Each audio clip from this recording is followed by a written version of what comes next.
great potentials, blessed by God, rich arable land, green vegetation, dense tropical rainforest, contiguity, large population. Recall that we were apart from Lagos, the population per square kilometer is thickest, the richest in the southeast.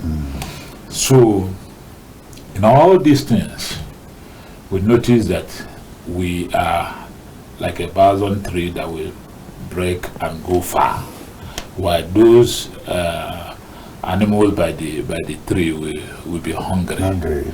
So we have decided under our leaders that time is now for us to think of developing our homeland. We were a giant. We were an economic hub. We were the fastest growing economy on the face of the earth. That was in the late 50s and 60s. We went to war, unfortunately. We returned, and then we were fighting Second War survivor, and that led us to spread everywhere. Now the question is, can we continue?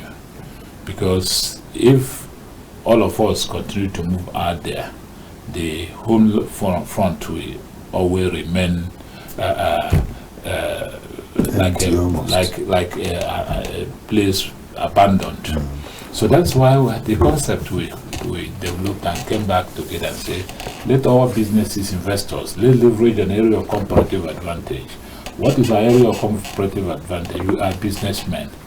Whether you're a professor, whether you're a PhD holder or anything in the Southeast, you must be first and foremost be a businessman. Don't be surprised that you see a professor teaching in a university, he has a shop somewhere in the market where they do business for him. So that is who we are, and there's no doubt about that. All people often say we like money. It's not true that we like money, but actually, is there anything wrong about liking money? Nothing at all. Because we know what better use of money. We use the money, we multiply money and make money to be more valuable. And that's the concept we came to be in the Southeast Business and Economy Summit Group. We decided last year under the chairmanship of our most revered Obi of Furniture, Abogidi, His Royal Majesty, OKWENNA, who chaired steering the service group. We now came together and said, let us for one start thinking home. Let us use what we have, which is business, and develop our homeland. Let us use business to create wealth. Let us use business to fight poverty. Let us use business and develop our homeland. That is what we're trying to do. We are not restrictive. We are trying to come back home to develop our homeland. We're equally trying to call other people to come join us. Let it be a reversal. We go out to develop other people. We want people to come to the Southeast. We are friendly people. You are sure that anything you produce in Southeast, the market is there for you. Well, the initial market used to be the largest market in the whole of Africa, in West Africa. Aba is the industrial hub. Newu is the Japan of Africa. Yes. So all these things are in Igbo land. So the market is there. Well, we know the challenges of infrastructure is the bread, electricity, name them, more recently security. But we have come to a point where you know that the non-kinetic way of fighting security is by injecting fund into the system. There was, during the period of Oyibo in Nigeria was the safest because everybody is comfortable. We started having the insecurity all over Nigeria because of the economic challenges. Yes. So that shows you that economy has a direct linkage on security. So we believe that going further and doing what we want to do, we will remake the Southeast as an economic hub. We are determined to do that, and it is the time to do it for us is now. And we are using this opportunity. That's why we did the first summit last year, which was a preparatory summit. Now is the time to move out and invite all the Southeasterners and their friends, home and abroad, to be home and let's remake our homeland. Okay. Thank you so much. I would also want to say that even as we're talking about the fact that they are everywhere, I remember there's a popular saying that anywhere you go all over the world, if you don't find an Igbo man there, they said, run. Because the Igbos are the people that have the capacity to stay no matter how bad an area is, and they will make something good come out of that place. And so they're saying, anywhere you go, you can't find one. Because your life will definitely not be complete if you keep staying there. And so you have just confirmed it with what you said somehow. Okay. I also want to ask GODSON, yes, CEO of GOE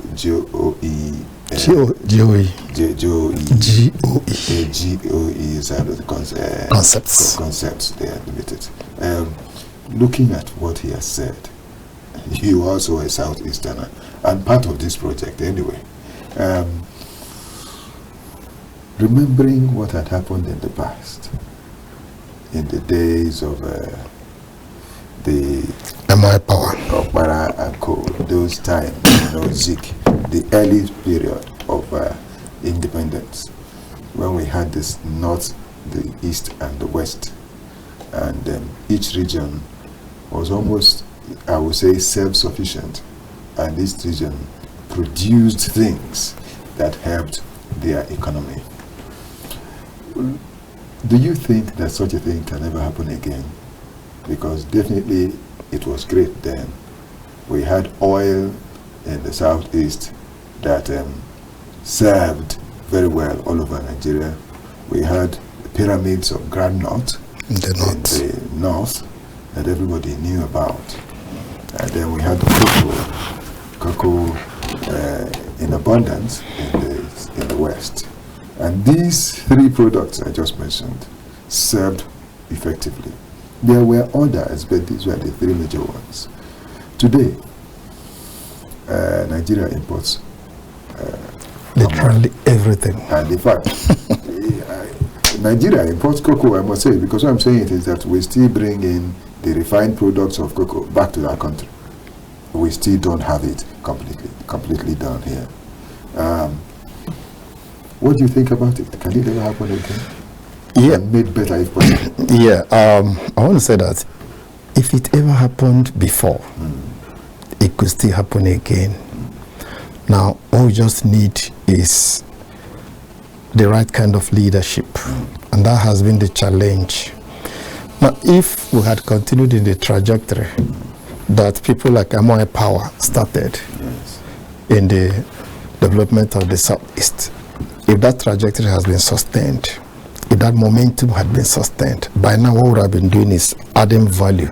Because there are a lot of farm settlements here and there, and some of those farm settlements still exist, even though moribund. Yes. I still know that there are still in the area where I come from, kind of palm settlements where people were told people were walking, as young children that came up to discover, we were told our parents, some of them were employed, engaged to work in those places, and they were producing sufficient palm oil. There are rubber estates, rubber plantations, in the part of the country where I come from, especially in Abia State. There are also, if we go further down, because he governed the whole of southeastern states, if we go further down to areas like Obubara, Obudu, plantations, palm oil, and all those things.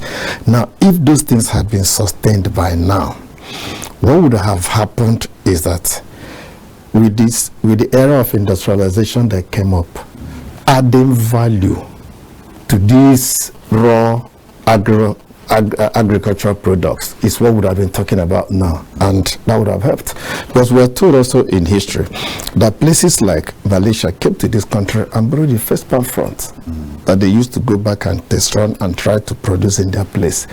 And today now they are one of the world's leading largest exporter of palm oil, and we are still here. Now I think we can rekindle that thing from wherever we left. Of course, we don't even have a choice. We don't have a choice because everywhere is getting choked and saturated, whether in nationally or internationally. The best thing to do now is to look inwards and to reinvent, try and see what we can do, to go back to the basics. And what are those basics? There's a lot of resources. There are a lot of abundant opportunities that has been left to lie fallow all these years. If we go back and add a little bit of industry to it, we will be able to not only get back to where we left over, we'll be able to come up, add more value, create a lot more more industries, and be able to produce what will sustain us, both as a region and also as a nation. Okay. And then we'll increase capacity, get people trained. What I think this summit should also do is to try and create, and as part of advocacy, show people investment opportunities that are bound in the Southeast. We are still going to talk about all of them here now. That's why we're here in the first place. So we'll still talk about all those opportunities. Because I remember that as a kid, they used to tell us about Omunike Cave in my state, Anambra. And I was so afraid that, I never went to that cave. I was so afraid because they kept saying, if you're not led, if somebody does not guide you, if you enter there, you will get lost. So, and things like that. So, in fact, at the stage, people wanted to take us there. Me, I refused to go because I said I don't want to lose my life. I was so afraid, and up till now, I've not gone there. So I hope that maybe within the period of this summit, that there will be opportunities that will enable people like me to still go and see such a place. Yeah. There is this other waterfall that is somewhere around Udi in Enugu State. There is a huge waterfall that is there. And there is another one that is also somewhere in Kano that will go under it, and there is a huge water body there that people can stay and enjoy themselves. There are many things like that all over. And just as IFEDI said, Doc, you said that you talked about the greenery. The entire area has the kind of thing that is natural that can help anyone that wants to stay in that area. We have every kind of fruit you can think of. And there is no kind of fruit you cannot find in the Southeast. And there are other things that can happen. There are huge businesses that we know about. There is salt production in Abakaliki, where they have the salt mines and all that. And a lot. There are many things that we can talk about. And agricultural produce, they are at their best in this area, but they seem to have been abandoned. Are you going to bring them up in this process, this summit? Yeah, thank you very much. Like I said earlier, the migration of our people out of their homeland led to the abandonment of most of those vibrant things my power did as Premier of Eastern Nigeria. I thank God some of our governors have started doing well. Yes. And the other day, one of the governors resuscitated a power facility in his state. Yes. These were the power station abandoned over something years ago. Yes. I think basically what we are trying to do is that we are looking inwards, and like you said, we are so blessed, and because we are so blessed, we find that any direction you decide to go, you have abundance. Yes. So, but we decided we are concentrating on 8 thematic areas, sectors, which we call the low-hanging. Oh, good. The low-hanging, mainly this time, is agriculture. Who say we can't give ourselves the best ranch, the best meat facility, meat factory that we can use locally and export? Yes. It's unfortunate that some people still import meat into Nigeria. We say this cannot continue to happen. These are those things we can put meat under a good sanitary condition, repackaged, and the rest of them, and people are good to go. we knew that the middle belt is like a landlocked area because the Port Harcourt port is not effectively being used. And the eastern flank, Port Harcourt to Maiduguri, is like abandoned area. Yes. So the eastern corridor must be opened. Even that on the Chapot, Because we look at the eastern corridor up to, we used to trade with the Central Africa, up to Equatorial Guinea, Congo, Gabon, all those areas. That used to be as a child growing up. I was hearing Aya Panya. Yes. Panya today is the Equatorial Guinea. Okay. So our people were trading there. The informed border between informed Ogoja, between Cameroon and Nigeria is like an abandoned area because we are not effectively using that area. And Central Africa is so large up to Southern Africa that we can open up and invest. So we are looking at opening up this corridor by activities. Congregation of agro-produce, adding value to those agro-produce up to 30% as the law has prescribed, and then putting those things for export. Then we're thinking of infrastructure area, power. We're trying to look at how we can aggregate some different power sources that we can use either in industrial estates or certain sectors or certain locations to be able to effectively have power. As a commissioner, I remember when I worked on integration of waste energy with the gas injection to give us 18 megawatts of electricity. We've got investors who are ready to invest in it. Like we are doing a lot of investors from Asian countries are interested in partnering with us to invest. We're only looking at area of even fintech. We notice that a lot of our people are still not having a lot of unbanked money. You need to go to Onitsha. People still carry large volume of money. So we must, as a people, try to make them to use the modern standard facilities they can trust. Then we are equally looking at area of even security, modern security, whereby we can be able to secure our area on our own way using modern technology with the government, with the current security architecture being command and control points. But the most important thing is that the technology is to be applied. We are looking at health. We cannot think of developing our economy without thinking of our health and well-being. We want to look at how we can convert it to purely commercial health, not too expensive, affordable, and effective. Very effective health system. This includes issues like emergency ambulance system, issues like community health insurance scheme, issues like effective taking of some number of hospitals per state and putting it up to a standard that can provide a health care system. Then we are looking at other areas like ranching. We mentioned that. Then these are areas, the infrastructure. We look at logistics. The logistics is an area that if we don't tackle, it affects the food supply, because imagine somebody who is in Benue or in Taraba producing food and have to spend 3 million naira to transport it to Lagos. If you add 3 million naira to a truck, the price of food would skyrocket. Yes. So these are areas we are looking at so that we can gradually, as a system, allow it to grow. And we are getting a private vector. We have private sector people.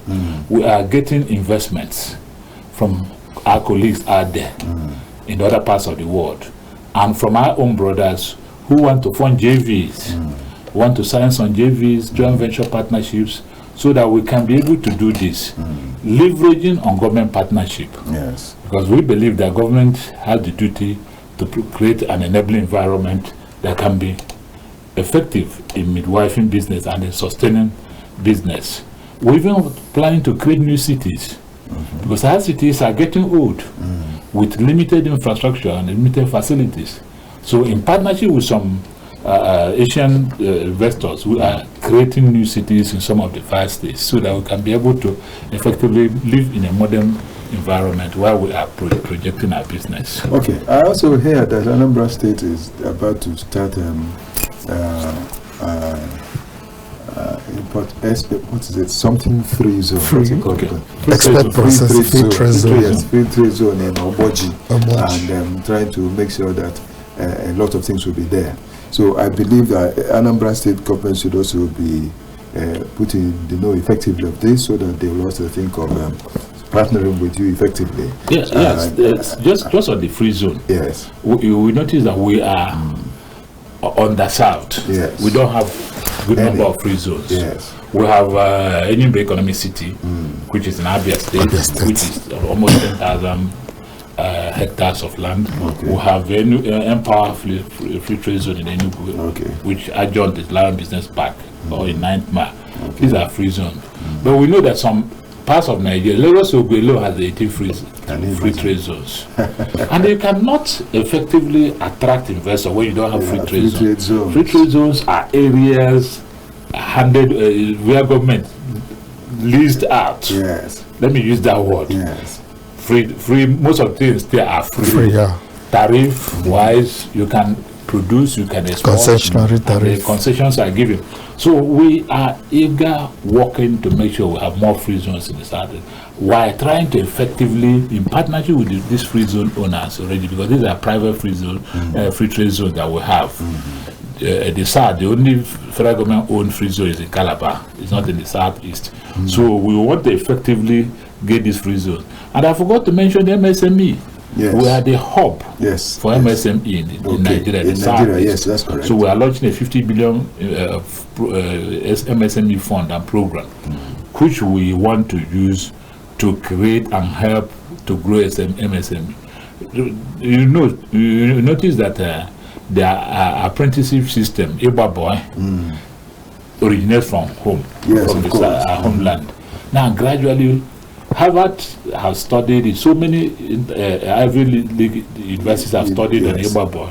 Now, and the United Nations has adopted. We are gradually for it to be adopted. It's poverty alleviation system, the most powerful, but we are gradually losing out.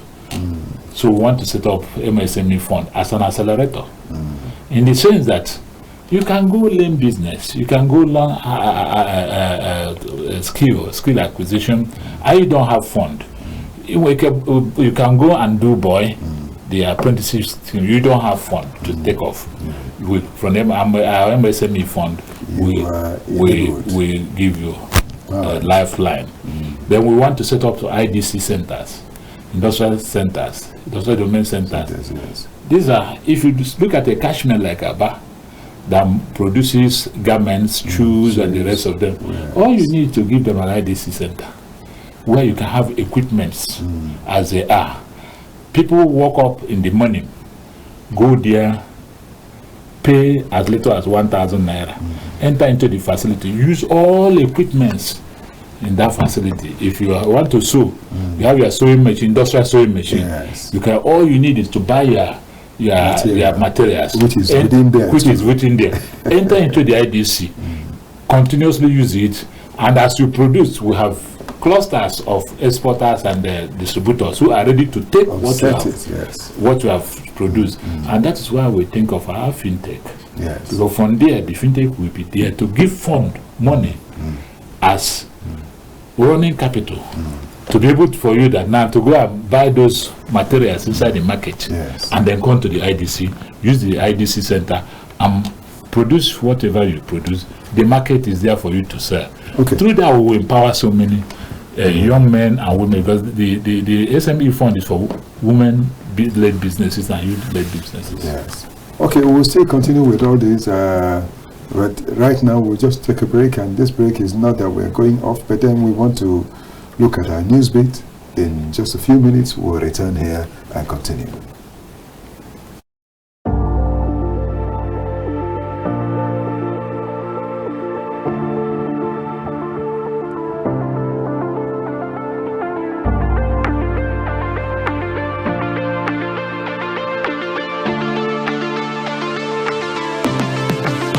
The Nigerian non-interest capital market has grown remarkably, now valued at 1.6 trillion naira, with Sukuk dominating the sector's expansion. This milestone reflects increasing investor confidence in ethical and non-interest financial products. Director General of the Securities and Exchange Commission, SEC, Dr. Imamotimi Agama, disclosed this in Abuja during a joint press briefing ahead of the 7th African International Conference on Islamic Finance, organized in collaboration with the Metropolitan Law Firm and Metropolitan Skills Limited.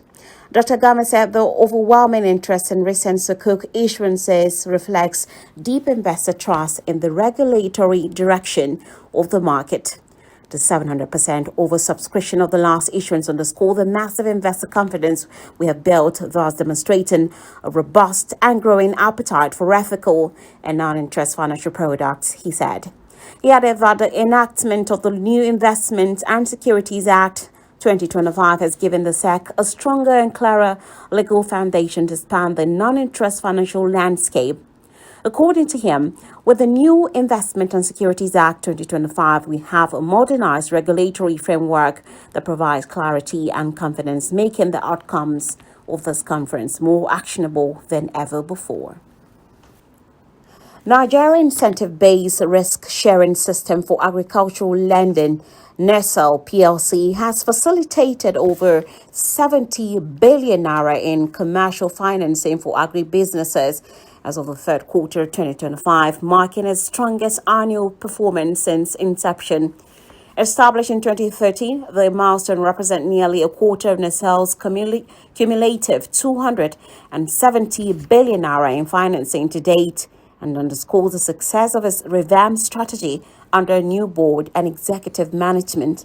The achievement comes at a critical time when bank lending to agriculture had declined steadily from 6.18% of aggregate lending in 2022 to 4.82% in 2024, while sectoral growth slowed from 2.5% to 1.7% with the same period.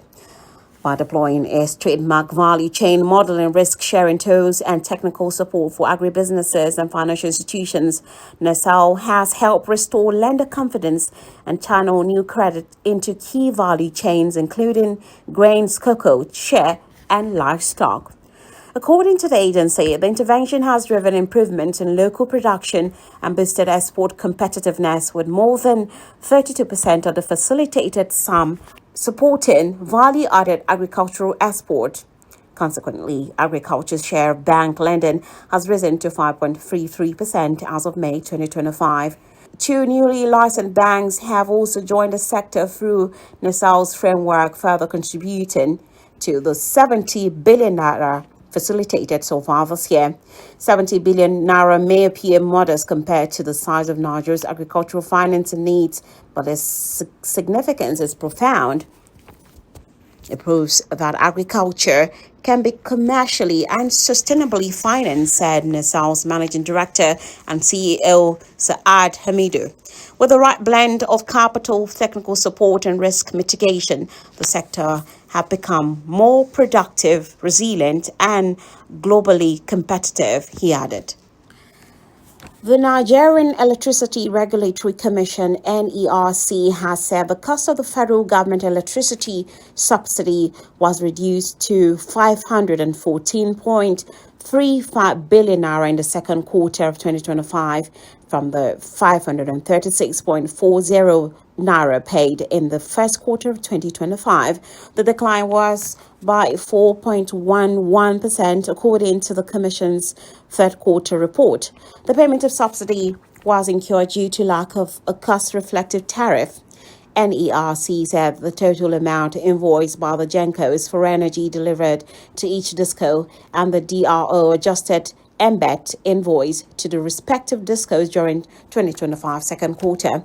It is important to note that due to the absence of cost-reflected tariffs across all DISCOs, the government incurred subsidy obligation of 514.35 billion naira 21.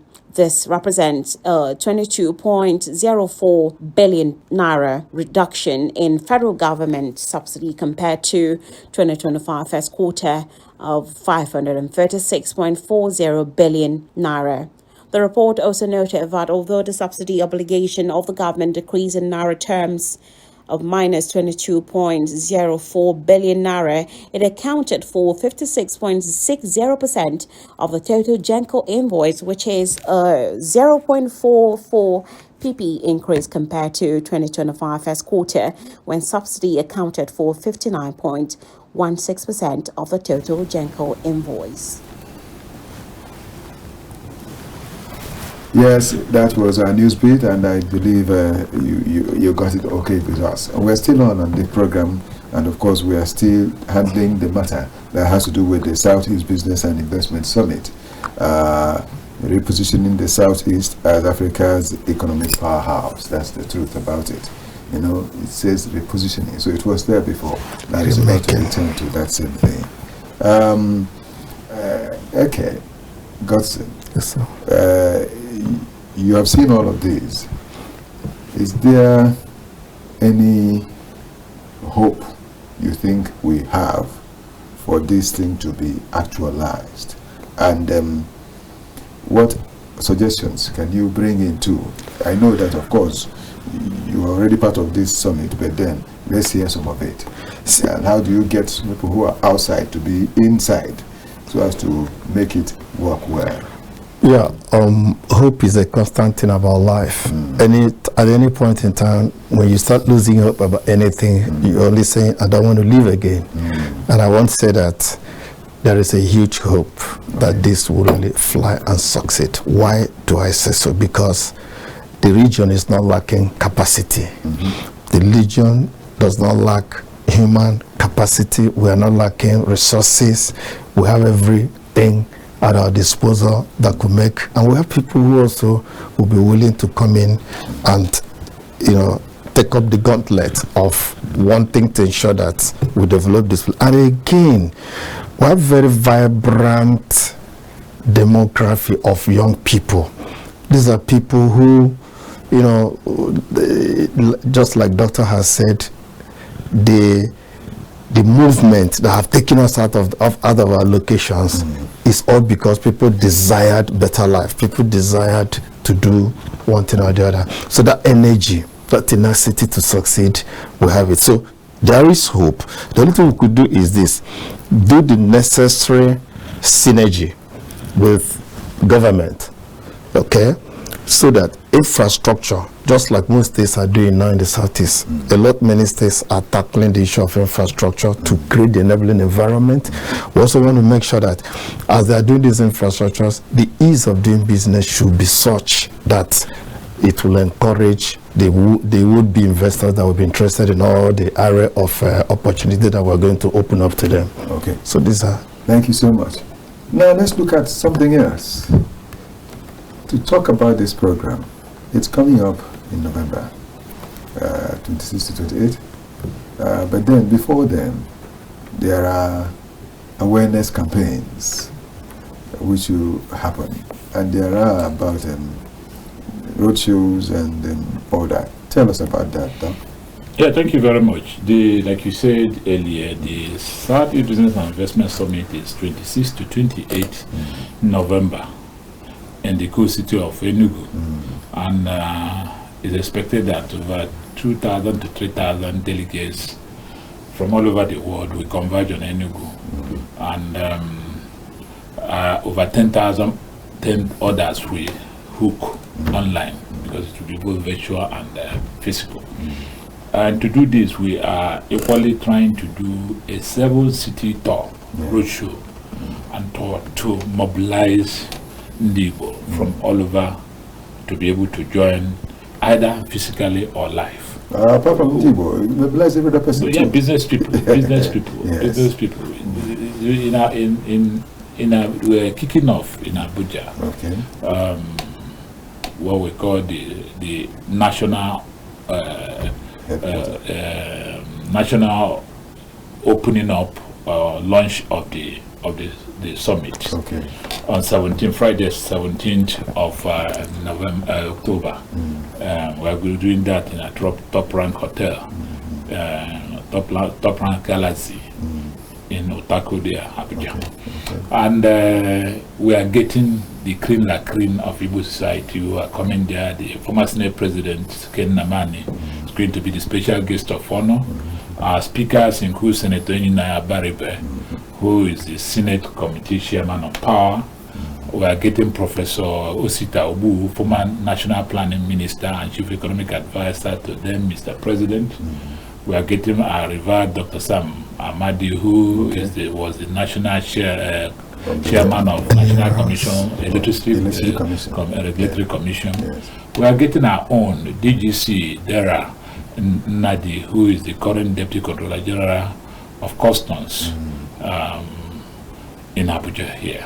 These are the people who we talk to, our people, the investors, urging them to start thinking, putting something. We are not asking our people not to invest everywhere. We will continue to invest everywhere, but we say, as you're investing everywhere, put something there.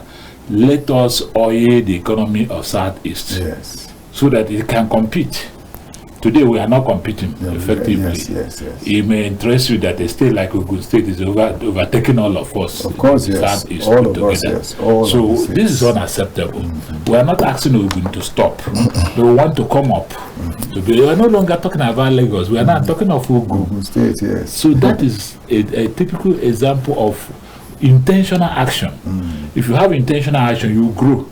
We are going to have intentional action in this society. That's what we are starting. So the roadshow for Abuja is 17th. From Abuja, we move into Abia, where we're going to mobilize the people there. From then, Abia, we move into Anambra. From Anambra to Imo. From Imo, we go to Lagos, and then mobilize our people in different parts of Lagos. Then we return to Ebonyi, finish Ebonyi, then move into Enugu, which is the final destination. There will be a few days to the summit. Because we are making sure that every serious investor from the Southeast comes in. To be there. That is not only there. We're equally trying to have the business dinner where we are launching the 50 billion MSME fund to help, and that comes up on 26th November in the evening.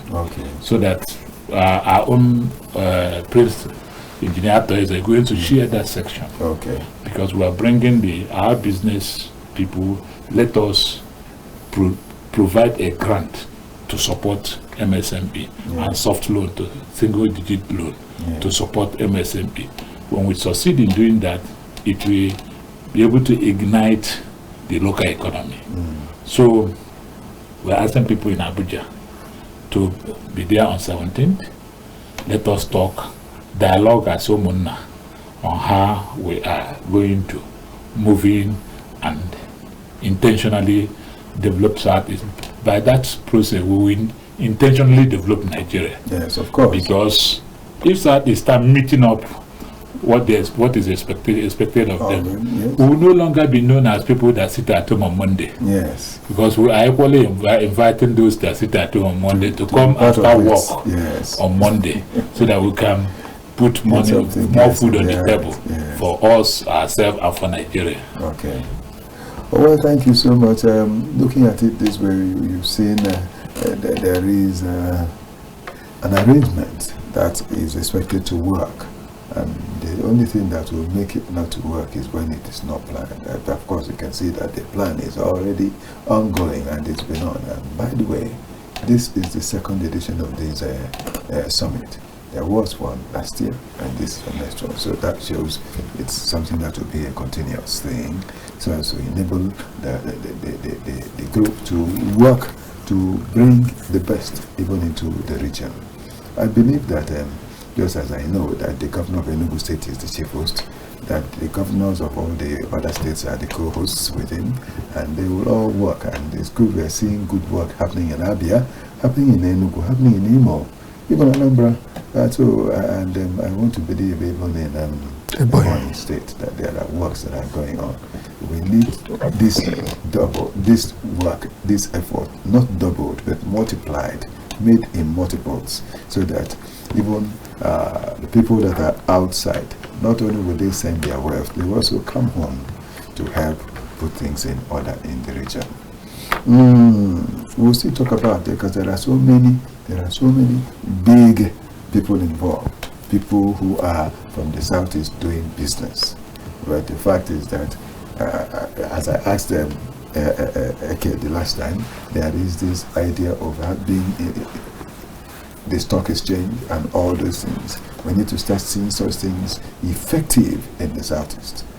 And I believe that this summit will also help bring such things up. Isn't it, sir? Yeah, exactly. Because we were leaders in the stock exchange business. Suddenly we lost that. You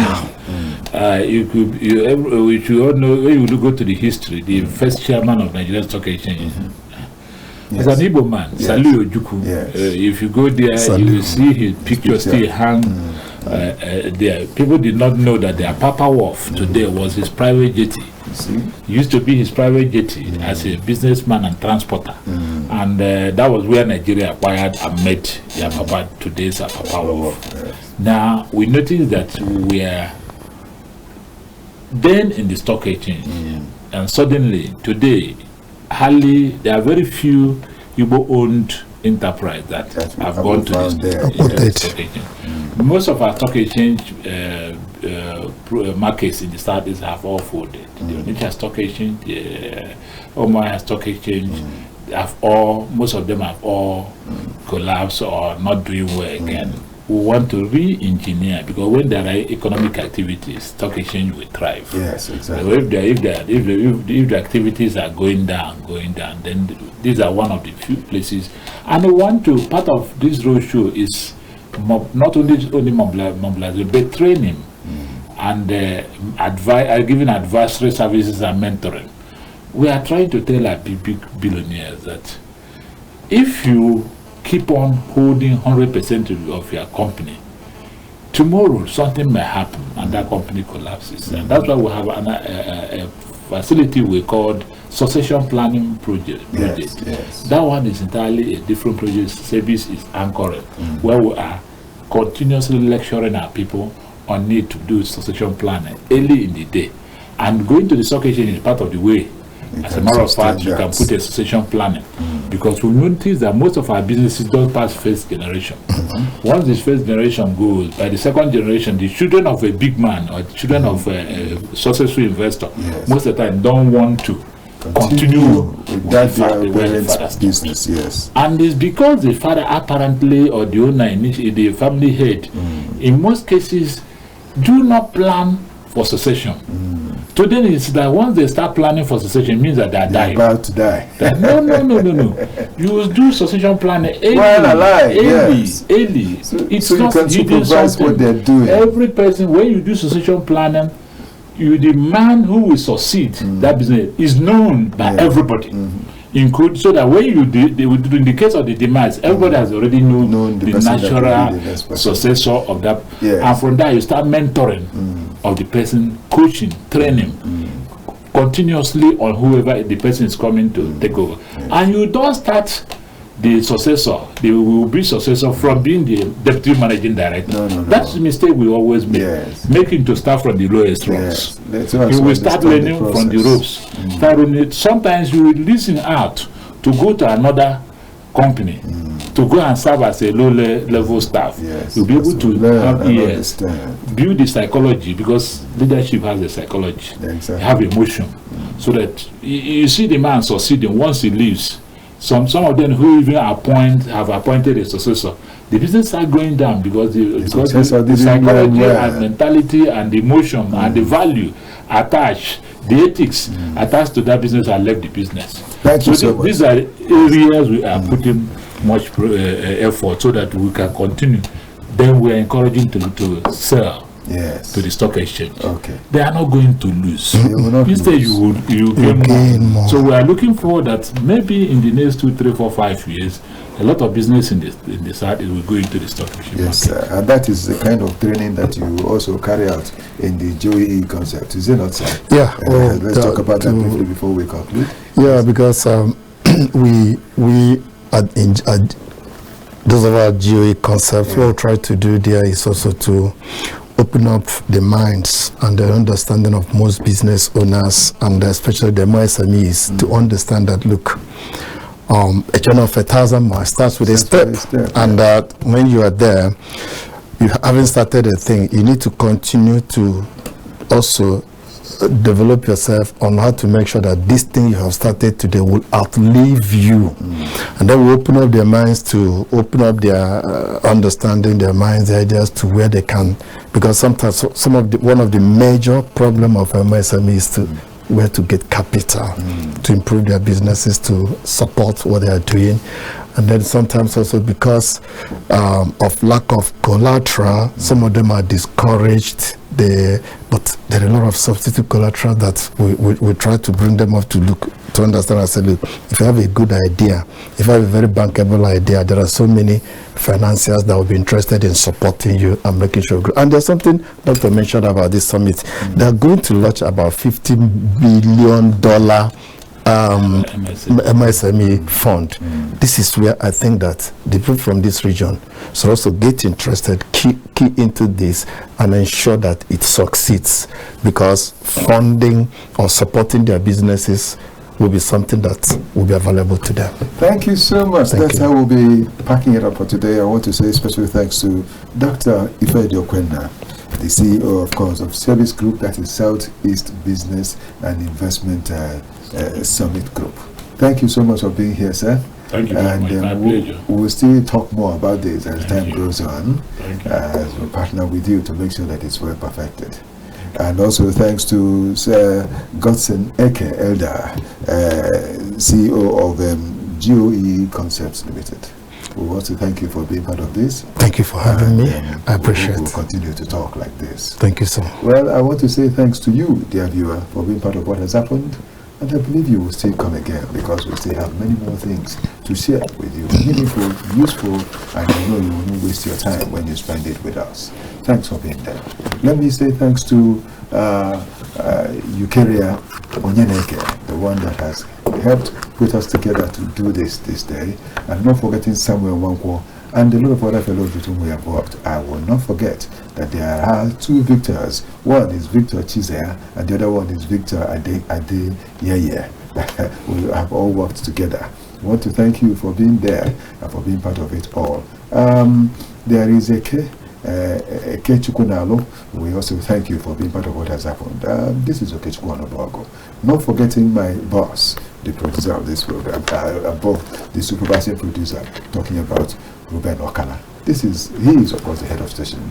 This is where I would say, may the best happen to us all the time. I am not living alone. I'm living with my assistant, and that is Esther Abraham. May the best happen to us all the time.